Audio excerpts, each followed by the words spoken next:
Pemerintah hari ini resmi menerapkan peraturan pemerintah tentang tata kelola dan perlindungan anak di ruang digital atau PP Tunas.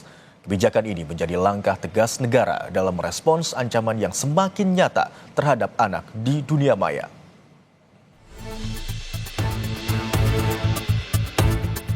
Peraturan Pemerintah Nomor 17 Tahun 2025 tentang tata kelola penyelenggaraan sistem elektronik dalam perlindungan anak atau PP Tunas resmi diterapkan pada 28 Maret 2026.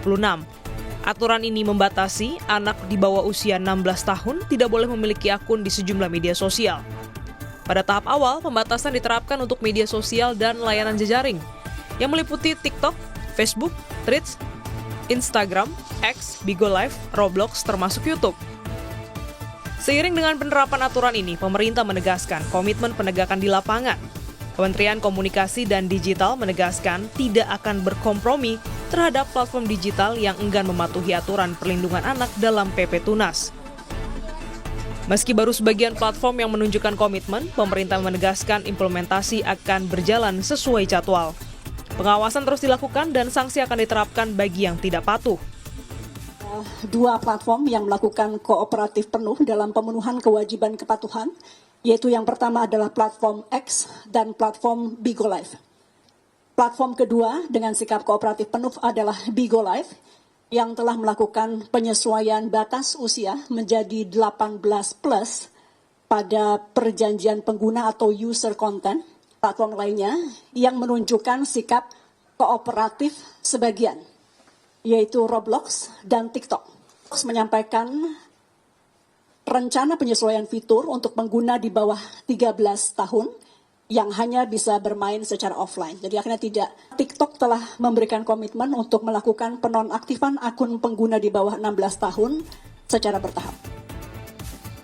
Komisi Perlindungan Anak Indonesia mengapresiasi langkah pemerintah namun menegaskan kondisi anak di ruang digital sudah dalam tahap mengkhawatirkan. KPAI menyebut, paparan konten digital tidak hanya berdampak pada keselamatan, tapi juga kesehatan mental serta perilaku anak.